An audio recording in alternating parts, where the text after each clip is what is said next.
7:06 on O'Connor and Company. Thanks for joining us here on this Thursday morning.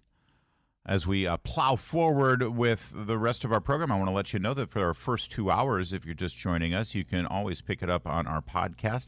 Just subscribe wherever you like to subscribe to podcasts and get the download so you can be up to speed on everything that we deliver for you throughout the morning. I mean, we started talking about how stinky Paris is going to be for the Olympics this year because they refuse to have air conditioning for top-level athletes from around that. I mean, what could go wrong? Because of the climate, yeah. Hot, humid Paris with a bunch of world-class athletes and no air conditioning. You can... And then don't forget, we also moved into pizza throwing. It's That's a right. new Olympic sport. Yeah, that's right. So to understand what that all means, you'll have to download the podcast. So please do so. Coming up in 30 minutes, John Gonzalez, Channel 7, on a simple idea. Let's get our streetlights fixed in the city, and maybe that'll help with crime. 8:05, Congressman Corey Mills, who's been rescuing Americans stranded by the Biden administration all over the world, this time in Haiti. We'll talk to him. And then at 8:35, Dina Griffith, Loudoun County School Board. I am Larry O'Connor. That is Patrice Onwuka. Good morning. And Patrice, we are now joined by Supervisor Pat Herrity. He represents the Springfield district in Fairfax County and is often the lone voice of sanity on that august body. Supervisor Herrity, thanks for joining us. Well, great to be here, Larry and Patrice. Well, you just heard us talking about this idea that, you know, if we could just fix some broken streetlights, that would help reduce crime because high visibility at night, especially in neighborhoods that are known for criminal activity, that often deters this sort of thing. You also have an idea with regard to tracking down criminals and also people who are suspected of child abduction. What would you like to do here in Fairfax to help with those issues? Well, what I've been trying to address is an issue at Burke Lake Park, where we've had, we didn't have any assaults last year. I mean, a year before, 2 last year, a homicide last year, and thefts and larceny and destruction and vandalism had doubled at Burke Lake Park between 22 and 23.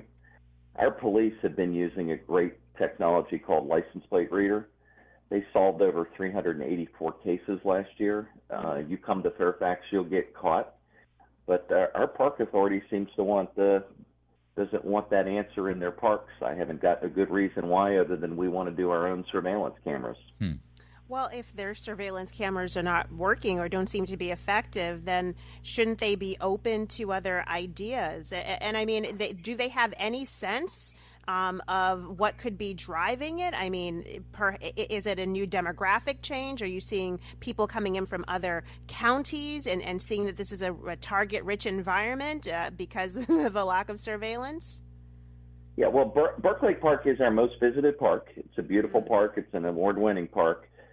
It draws a lot of people, and I think it's a combination of all those things you mentioned, Patrice. I think it is people coming into our area. We've seen an increase in this kind of crime, the larceny and thefts, across the region, as well as across Fairfax County. So I think this is, again, what I'm upset about is we've got this tool, license plate readers, that the police say is the answer here, and we can't get the park authority to put it in because they want to go their own direction. When you say they want to go their own direction, I mean, are they raising concerns about privacy rights and things like that? Because I think we've already crossed the Rubicon there with regard to license plate readers. As you know, most cop cars have them on their hoods as you're sitting in traffic.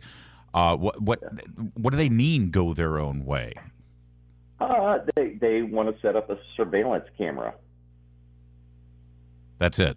A solution. That's it. And get a park ranger. I think this is one of those not invented here things. Yeah. I'm hoping they listen to our police department. We can get some license plate readers in there and start deterring and preventing and stopping crime. Who exactly has jurisdiction here? I mean, I would think if the police come in and say, hey, we've got a serious crime problem here, and here's how we want to help catch the bad guys and investigate these crimes, since when does the park ranger have some sort of trump card over that? I'm sorry. Forgive me. I mean, I don't mean to diminish the good people who manage Burke Lake Park, but come on. Cops should be able to do what cops need to do.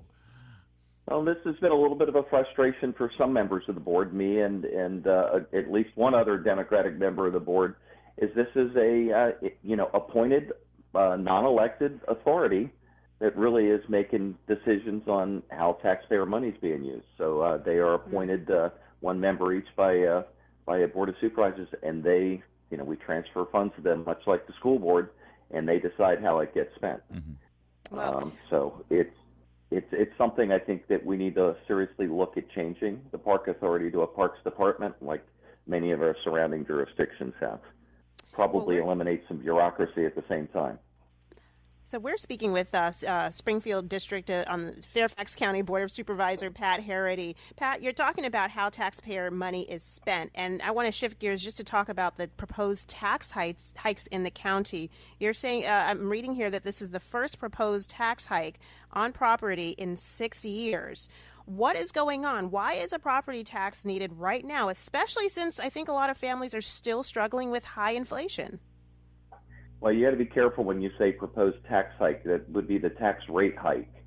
Okay. Taxes on the average homeowner have gone up 56% over the last 10 years. Wow. This year, the tax on the average homeowner will go up 7%. If the budget is passed as is, with a 4-cent rate increase, but property values for your average resident went up 3%. So people always like to talk about tax rates. Loudoun's tax rate is flat, but their assessment increased. So those homeowners will see a tax increase.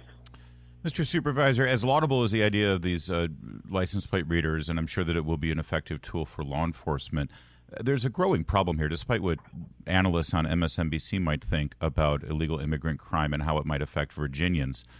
We can look, specifically at your district, or not your district in particular, but in Fairfax County, a 21-year-old Honduran national who is in the country illegally was arrested for sexually abusing a minor and producing child sex abuse material, and for assaulting a law enforcement officer in Springfield. That person was released despite the fact that there was an ICE detainer. I'm looking back at a headline from 2010 when Barack Obama was president.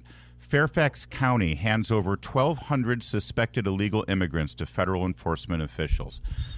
But, of course, that policy changed over the last several years, and now Fairfax County is not cooperating with ICE officials, even with somebody as despicable as this suspect in the country illegally from Honduras.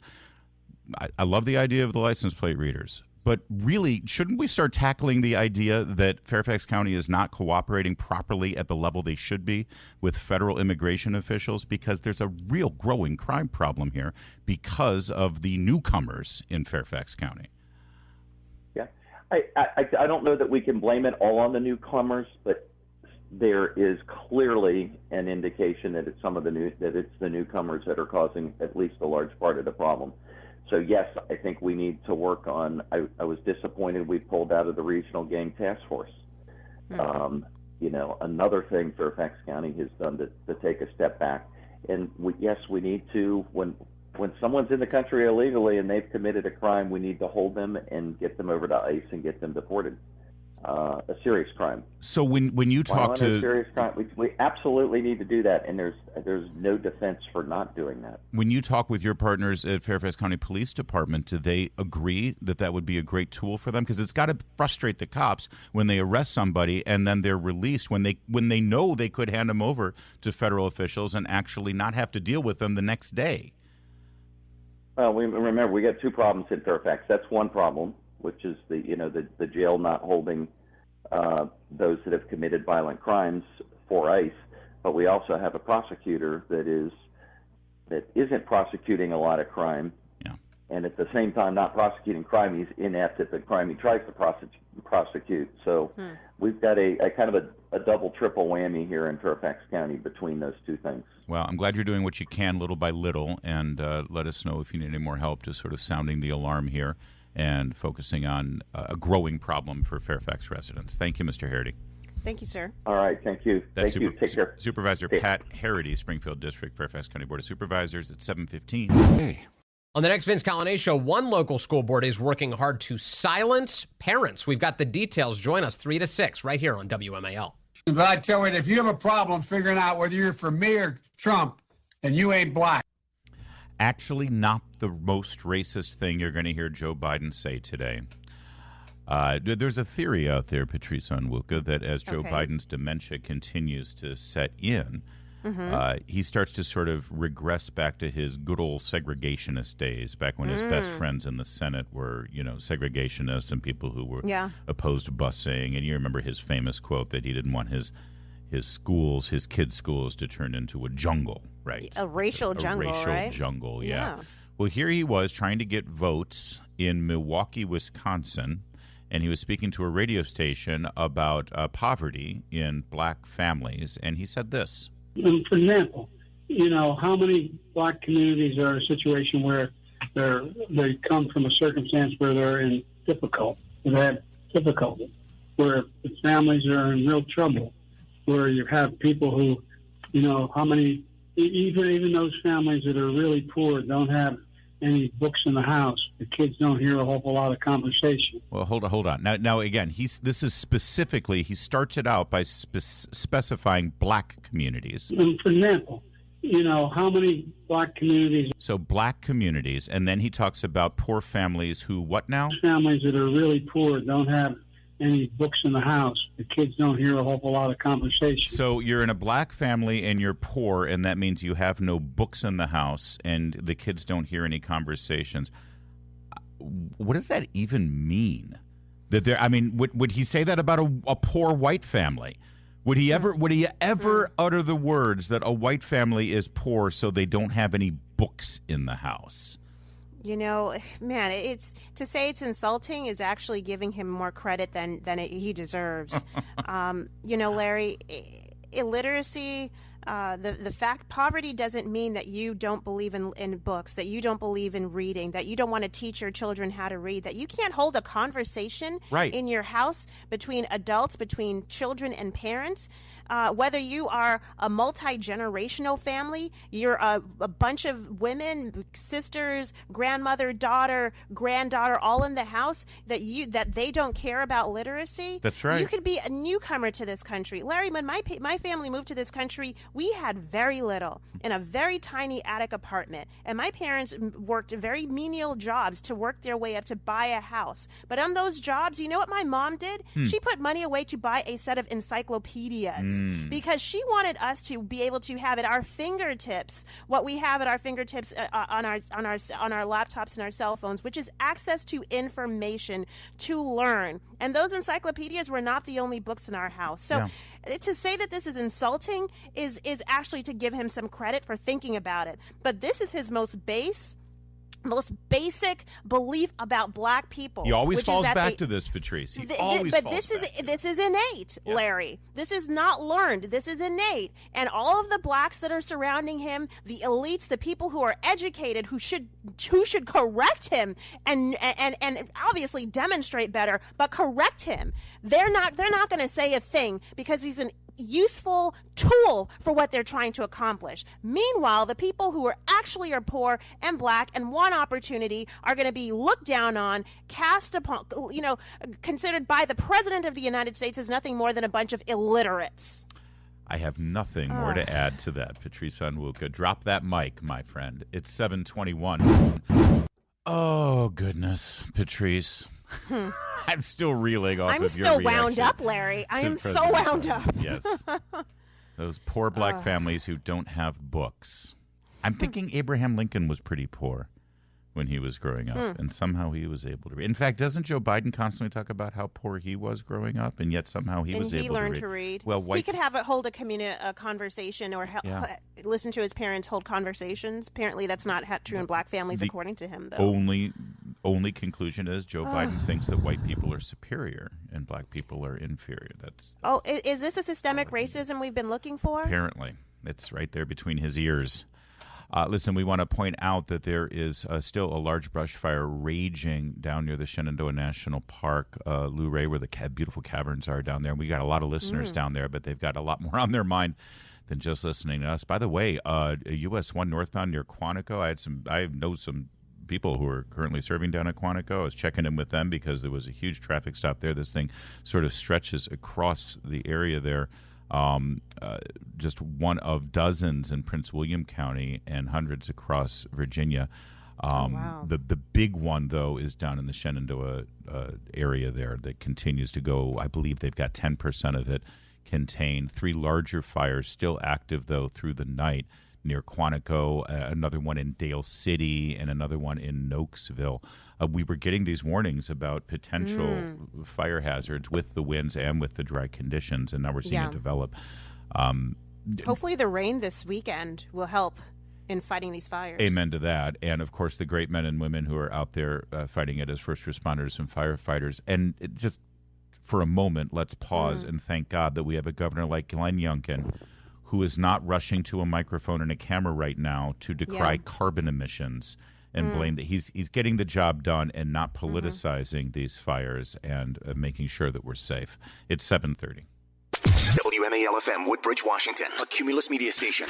Making sense of the news. News Talk 105.9. News now. On 105.9 FM and streaming worldwide on the WMAL app. O'Connor and Company. Good Thursday morning to you. It's 7:37 as we plow right through our news cycle.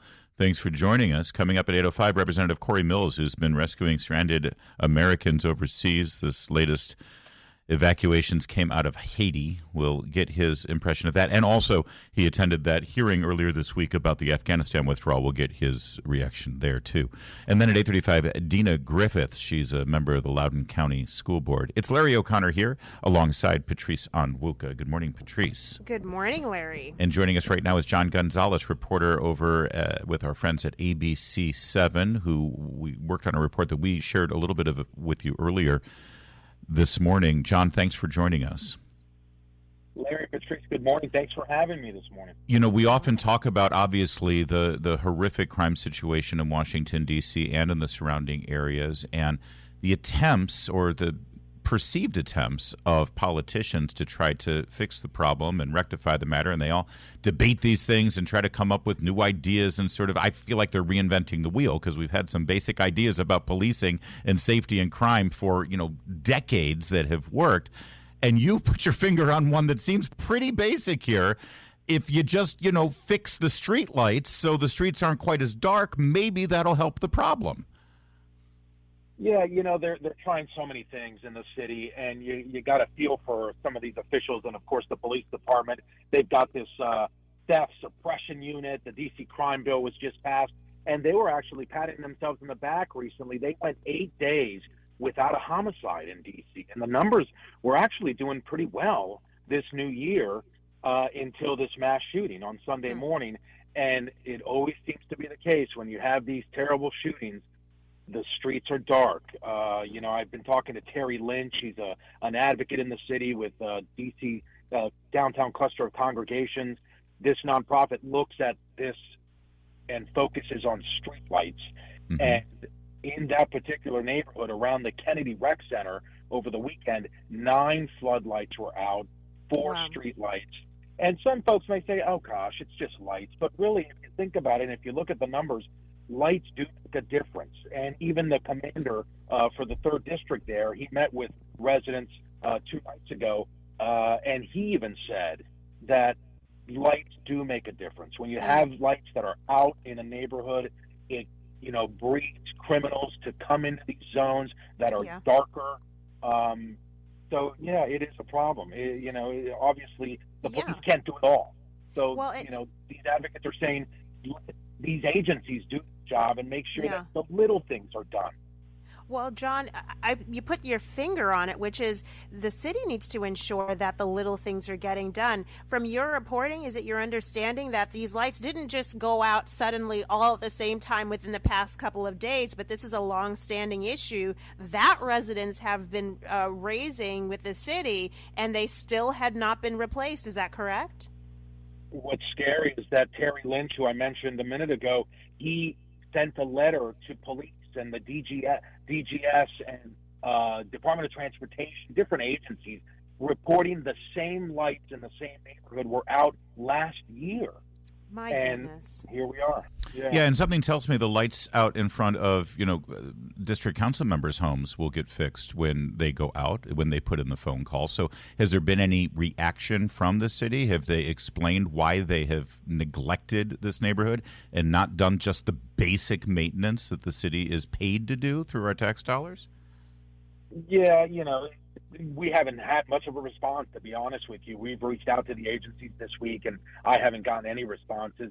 The only thing they're saying is that there's this multi-million-dollar project right now to change all of the streetlights in the city. We're talking 75,000 streetlights to these remotely operated LED lights.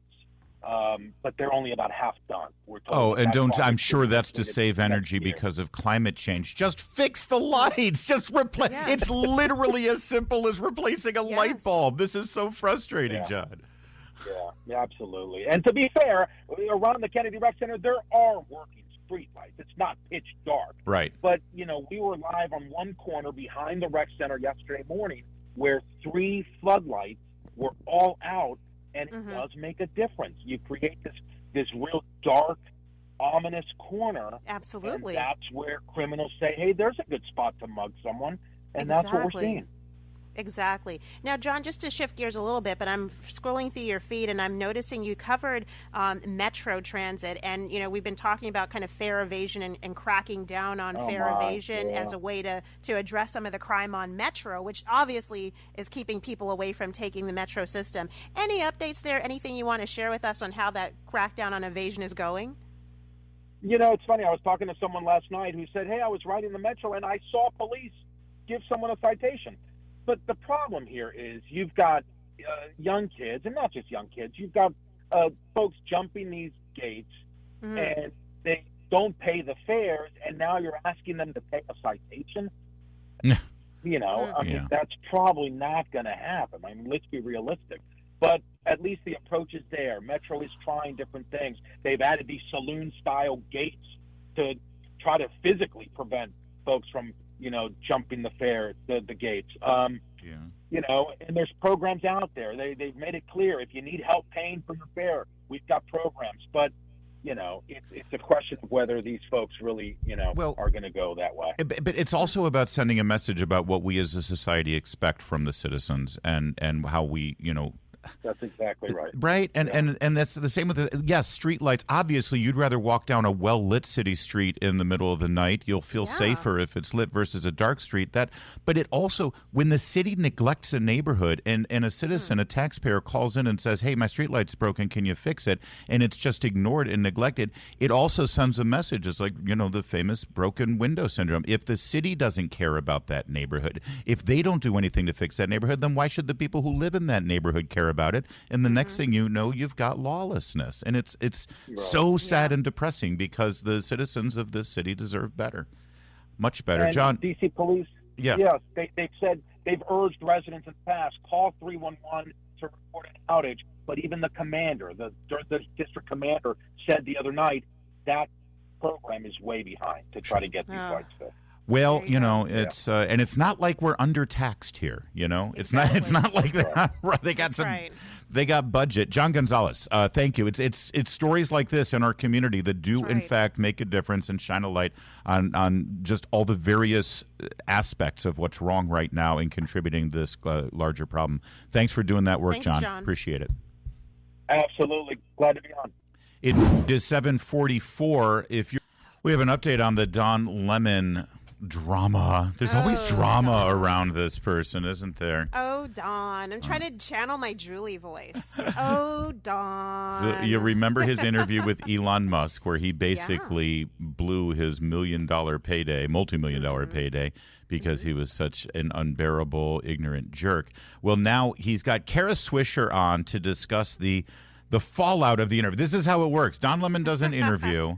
It doesn't go well. Then he brings people on to talk about the interview that he just did. This is news, my friends. And we'll listen to the analysis they came up with. And people have been asking me what I meant by when I said he did not like answering questions or being held to account from people like me. And so some people took it to mean a racial thing. I meant someone who has a different worldview. But since people raised it and you said what you said, do you think that he was uncomfortable? I didn't want to go there. Do you think he was uncomfortable sitting in front of a gay black guy? Probably more gay than black, I would think. I hate to say that, but I don't know. I don't know. I mean, having to answer questions from... I don't think he likes control beyond himself. And Okay. so it doesn't matter who's exerting it. I don't think he much likes Joe Biden either. Now there's context for this though, Larry. Yeah. Kara Swisher is a noted tech reporter, and she has known Elon Musk and actually has had a falling out with him, and pretty much from the start of this year has been doing everything to tear him down. Enter our good buddy Don Lemon. Yeah. So he's become a useful tool for her purposes. But well, listen to when he raises this issue and says he's not used to being challenged by someone like me. Listen to what she says. Being held to account from people like, and so some people took it to mean a racial thing. I meant someone. Black guy. Oh, a black guy.